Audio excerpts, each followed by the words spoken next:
Hi, it's Jane, and we're back to start this new reading plan for the year.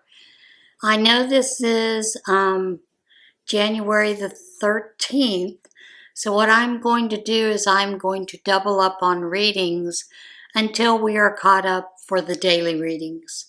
I just feel like this might be a way to get it done, taken care of, and where we're actually following the reading plan that we're doing. This year's reading plan, we are using the Seville 2025 Bible reading plan in a year. I'm going to read a little bit about it to you. It was developed by a pastor, Jason Seville, I believe he's in Virginia, at a church in Virginia. And it's a great little reading plan, so let me tell you a little bit about it. It is 4 unique features are of this reading plan. This reading plan is a chronoharmonic, ecclesiocentric reading plan. 1. A chronological reading plan, more or less, that 2. Switches back and forth between Old Testament and New Testament chronology so that the reader isn't only in the New Testament at the end of the year. It also, 3, takes a harmony of the Gospel's approach with divisions built around different periods of Jesus' life and ministry. And 4, provides special focus days on Sundays so the reader can give attention to the sermon text for those days. So that's a little bit about it. I've provided a link down below in the description box. For many of you, you'll just have to click on the more that you'll see down there under the video, and then you can find that PDF so that you can download the reading plan and have it available to you. Okay? So that is what we are going to do. We're going to read the Message Bible this year. It's worded a little differently. It's a little bit of an interesting take on God's Word, but it's meant to make it simple and easy for those who might have a difficult time reading the Bible. So let's get into it. This first day we are reading Genesis 1 through 7. Okay. Heaven and earth. First this. God created the heavens and earth, all you see, all you don't see. Earth was a soup of nothingness, a bottomless emptiness, an inky blackness. God's Spirit brooded like a bird above the watery abyss. God spoke, light, and light appeared. God saw that light was good and separated light from dark. God named the light day, he named the dark night. It was evening, it was morning, day 1. God spoke, sky, in the middle of the waters, separate water from water. God made sky, he separated the water under sky from the water above sky. And there it was. He named sky the heavens. It was evening, it was morning, day 2. God spoke, separate, water beneath heaven gather into one place, land appear, and there it was. God named the land earth. He named the pooled water ocean. God saw that it was good. God spoke, earth, green up, grow all varieties of seed-bearing plants, every sort of fruit-bearing tree. And there it was. Earth produced green seed-bearing plants, all varieties, and fruit-bearing trees of all sorts. God saw that it was good. It was evening, it was morning, day 3. God spoke, lights, come out, shine in heaven's sky, separate day from night, mark seasons and days and years, lights in heaven's sky to give light to earth, and there it was. God made two big lights, the larger to take charge of the day, the smaller to be in charge of night, and he made the stars. God placed them in heavenly sky to light up earth and oversee day and night, to separate light and dark. God saw that it was good. It was evening, it was morning, day 4. God spoke, swarm, ocean with fish and all sea life. Birds fly through the sky over earth. God created the huge whales, all the swarm of life in the waters, and every kind and species of flying birds. God saw that it was good. God blessed them. Prosper. Reproduce, fill ocean. Birds reproduce on earth. It was evening, it was morning, day 5. God spoke, earth, generate life, every sort and kind, cattle and reptiles and wild animals, all kinds. And there it was, wild animals of every kind, cattle of all kinds, every sort of reptile and bug. God saw that it was good. God spoke, let us make human beings in our image, make them reflecting our nature, so they can be responsible for the fish in the sea, the birds in the air, the cattle, and yes, earth itself, and every animal that moves on the face of earth. God created human beings. He created them godlike. Reflecting God's nature, he created them, male and female. God blessed them. Prosper, reproduce, fill earth, take charge. Be responsible for fish in the sea and birds in the air, for every living thing that moves on the face of earth. Then God said, I have given you every sort of seed-bearing plant on earth, and every kind of fruit-bearing tree, given them to you for food. To all animals and all birds, everything that moves and breathes, I give whatever grows out of the ground for food. And there it was. God looked over everything he had made. It was so good, so very good. It was evening, it was morning, day 6. Heaven and earth were finished down to the last detail. By the 7th day, God had finished his work. On the 7th day, he rested from all his work. God blessed the 7th day. He made it a holy day, because on that day he rested from his work, all the creating God had done. This is the story of how it all started, of heaven and earth when they were created. Adam and Eve. At the time God made earth and heaven, before any grasses or shrubs had sprouted from the ground, God hadn't yet sent rain on earth, nor was there anyone around to work the ground. The whole earth was watered by underground springs. God formed man out of the dirt from the ground and blew into his nostrils the breath of life. The man came alive, a living soul. Then God planted a garden in Eden in the east. He put the man he had just made in it. God made all kinds of trees grow from the ground, trees beautiful to look at and good to eat. The tree of life was in the middle of the garden, also the tree of knowledge of good and evil. The river flows out of Eden to water the garden, and from there divides into 4 rivers. The first is named Bashan. It flows through Havilah, where there is gold. The gold of this land is good. The land is also known for sweet-scented resin and the onyx stone. The second river is called Gihon. It flows through the land of Cush. The third river is named Hiddekel and flows out of the Assyria. The fourth river is the Euphrates. God took the man and set him down in the Garden of Eden to work the ground and keep it in order. God commanded the man, you can eat from any tree in the garden except from the tree of knowledge of good and evil. Do not eat from it. The moment you eat from that tree, you're dead.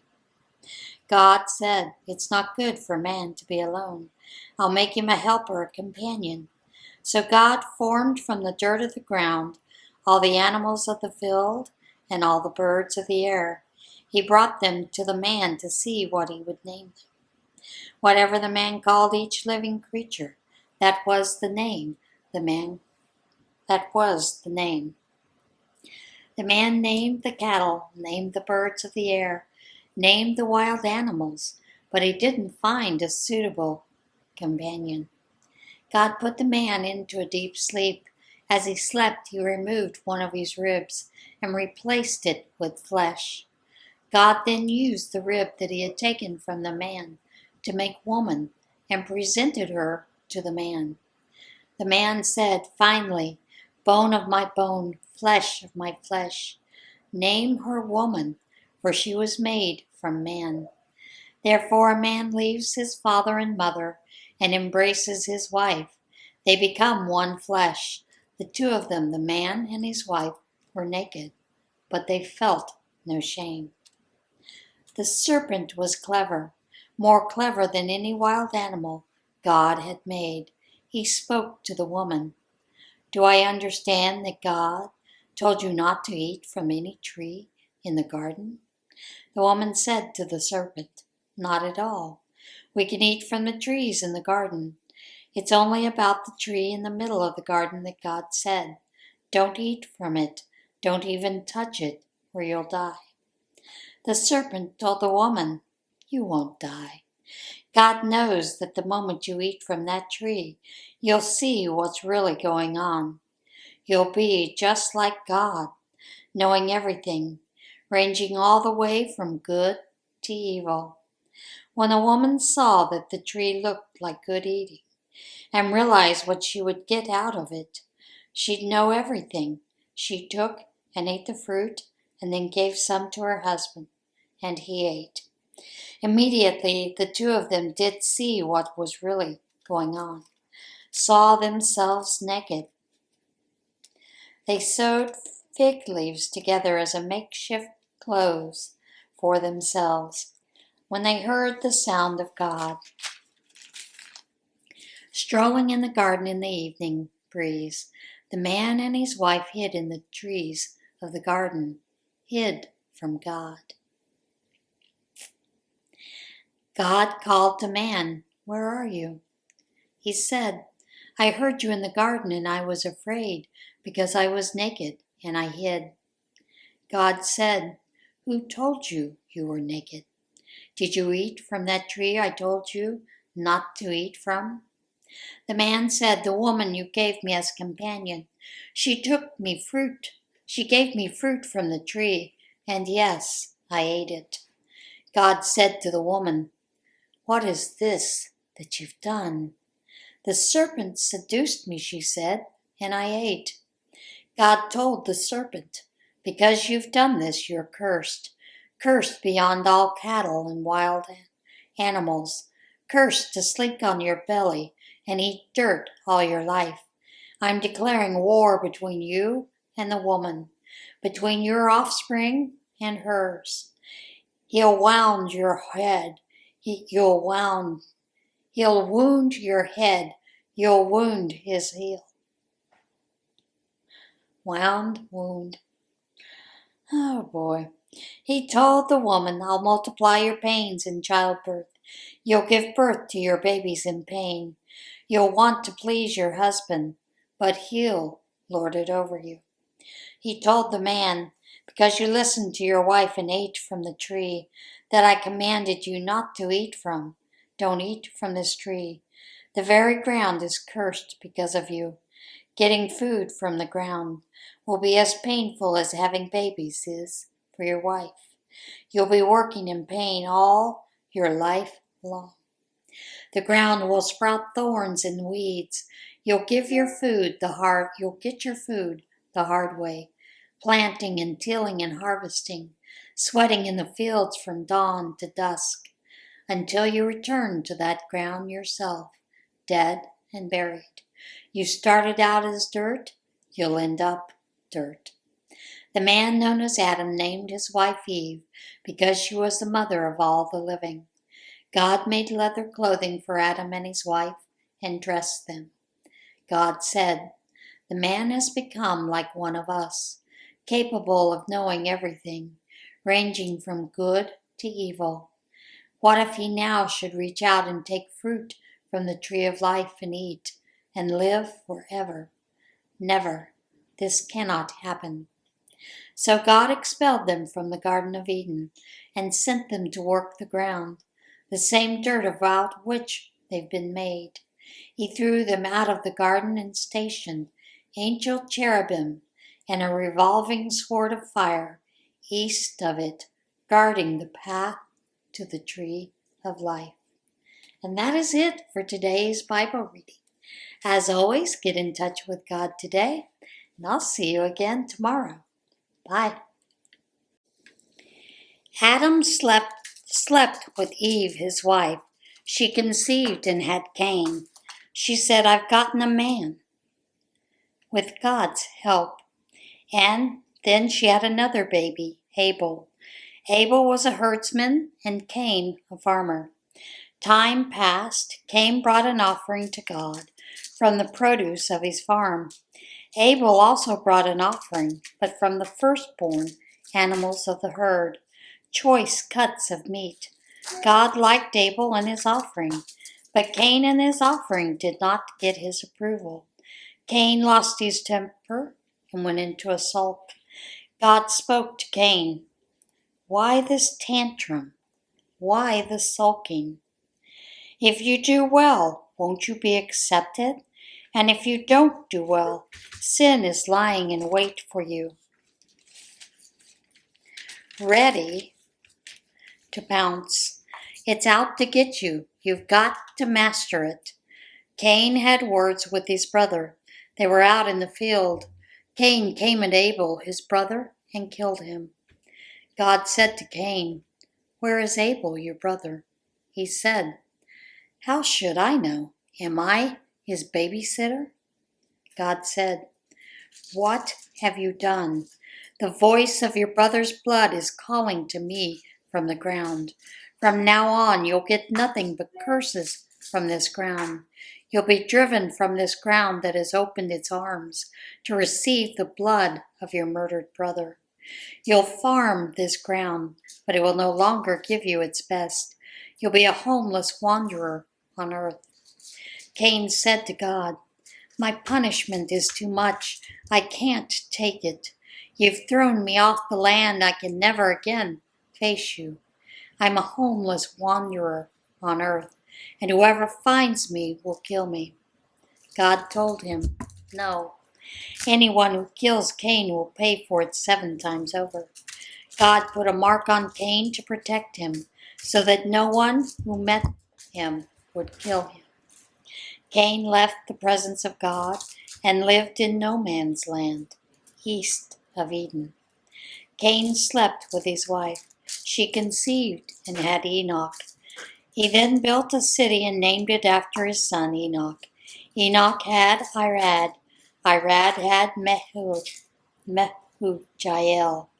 Mehujael had Methushael. Methushael had Lamech. Lamech married 2 wives, Ada and Zillah. Ada gave birth to Jabal, the ancestor of all who live in tents and herd cattle. His brother's name was Jubal, the ancestor of all who play the lyre and flute. Zillah gave birth to Tubal-Cain, who worked at the forge making bronze and iron tools. Tubal-Cain's sister was Naamah. Lamech said to his wives, Ada and Zillah, "Listen to me, you wives of Lamech, hear me out. I killed a man for wounding me, a young man who attacked me. If Cain is avenged 7 times, for Lamech it's 77. Adam slept with his wife again. She had a son whom she named Seth. She said, God has given me another child in place of Abel, whom Cain killed. And then Seth had a son whom he named Enosh. That's when men and women began praying and worshiping in the name of God. The family tree of the human race. There's lots of names. This is the family tree of the human race. When God created the human race, he made it godlike, with a nature akin to God. He created both male and female and blessed them, the whole human race. When Adam was 130 years old, he had a son who was just like him, his very spirit and image, and named him Seth. After the birth of Seth, Adam lived another 800 years, having more sons and daughters. Adam lived a total of 930 years, and he died. When Seth was 105 years old, he had Enosh. After Seth had Enosh, he lived another 807 years, having more sons and daughters. Seth lived a total of 912 years, and he died. When Enosh was 90 years old, he had Kenan. After he had Kenan, he lived another 815 years, having more sons and daughters. Enosh lived a total of 905 years, and he died. When Kenan was 70 years old, he had Mahalalel. After he had Mahalalel, he lived another 840 years, having more sons and daughters. Kenan lived a total of 912 years, or 10 years, and he died. When Mahalalel was 75 years old, he had Jared. After he had Jared, he lived another 830 years, having more sons and daughters. Mahalalel lived a total of 895 years, and he died. When Jared was 162 years old, he had Enoch. After he had Enoch, he lived another 800 years, having more sons and daughters. Jared lived a total of 962 years, and he died. When Enoch was 75 years old, he had Methuselah. Enoch walked steadily with God. After he had Methuselah, he lived another 300 years, having more sons and daughters. Enoch lived a total of 365 years. Enoch walked steadily with God, and then one day he was simply gone. God took him. When Methuselah was 187 years old, he had Lamech, and after he had Lamech, he lived another 782 years. Methuselah lived a total of 969 years, and he died. When Lamech was 182 years old, he had a son. He named him Noah, saying, "This one will give us a break from the hard work of farming the ground that God cursed." After Lamech had Noah, he lived another 595 years, having more sons and daughters. Lamech lived a total of 777 years, and he died. When Noah was 500 years, he had Shem, Ham, and Japheth. When the human race began to increase with more and more daughters being born, the sons of God noticed that the daughters of men were beautiful. They looked over them and picked out wives for themselves. Then God said, "I'm not going to breathe life into men and women endlessly. Eventually, they're going to die.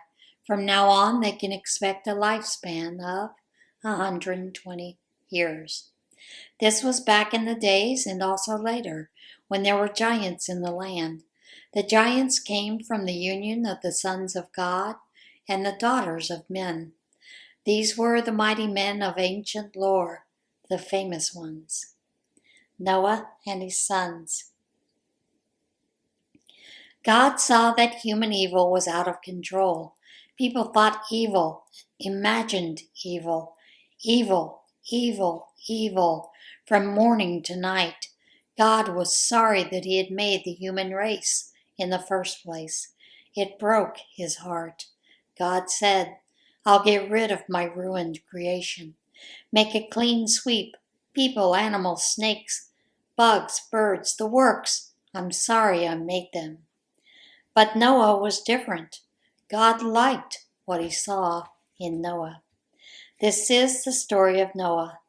Noah was a good man, a man of integrity in his community. Noah walked with God. Noah had 3 sons, Shem, Ham, and Japheth. As far as God was concerned, the earth had become a sewer. There was violence everywhere. God took one look and saw how bad it was. Everyone corrupt and corrupting. Life itself corrupt to the core. God said to Noah, "It's all over. It's the end of the human race. The violence is everywhere. I'm making a clean sweep. Build yourself a ship from teak wood. Make rooms in it. Coat it with pitch inside and out. Make it 450 feet long, 75 feet wide, and 45 feet high. Build a roof for it and put in a window 18 inches from the top. Put in a door on the side of the ship. Make it 3 decks, lower, middle, and upper. I'm going to bring a flood on the earth that will destroy everything alive under heaven. Total destruction. But I'm going to establish a covenant with you. You'll board the ship, and your sons and your wife and your sons' wives will all come on board with you. You are also to take 2 of each living creature, a male and female, on board the ship to preserve their lives with you. 2 of every species of bird, mammal, and reptile. 2 of everything so as to preserve their lives, along with yours. Also get all the food you'll need and store it up for you and them. Noah did everything God commanded him to do. Next, God said to Noah, "Now board the ship, you and all your family. Out of everyone in this generation, you're the righteous one. Take on board with you 7 pairs of every clean animal, a male and female, 1 pair of every unclean animal, a male and a female, and 7 pairs of every kind of bird, a male and a female, to ensure their survival on earth. In just 7 days, I will dump rain on earth for 40 days and 40 nights. I will make a clean sweep of everything that I've made." Noah did everything God commanded. Noah was 600 years when the flood waters covered the earth. Noah and his wife and sons and their wives boarded the ship to escape the flood. Clean and unclean animals, birds, and all the crawling creatures came in pairs to Noah and to the ship, male and female, just as God had commanded Noah. In 7 days the flood waters came. It was the 600th year of Noah's life, in the 2nd month, on the 17th day of the month that it happened. All the underground springs erupted, and all the windows of heaven were thrown open. Rain poured for 40 days and 40 nights. That's the day Noah and his sons, Shem, Ham, and Japheth, accompanied by his wife and his sons' wives, boarded the ship, and with them every kind of wild and domestic animal, right down to all the kinds of creatures that crawl and all the kinds of birds and everything that flies. They came to Noah and to the ship in pairs, everything and anything that had the breath of life in it. Male and female of every creature came, just as God had commanded Noah. Then God shut the door behind him. The flood continued 40 days. The waters rose and lifted the sky high over the earth, the ship high over the earth. The waters kept rising. The flood deepened on the earth. The ship floated on the surface. The flood got worse until all the highest mountains were covered. The high water mark reached 25 feet above the crest of the mountains. Everything died. Anything that moved, dead. Birds, farm animals, wild animals, the entire teeming exuberance of life, dead. And all people, dead. Every living, breathing creature that lived on dry land died. He wiped out the whole works, people and animals, crawling creatures, flying birds, every last one of them gone. Only Noah and his company on the ship lived. The flood waters took over for 150 days. And that is it for today's Bible reading. As always, get in touch with God today. I will see you again tomorrow. Bye.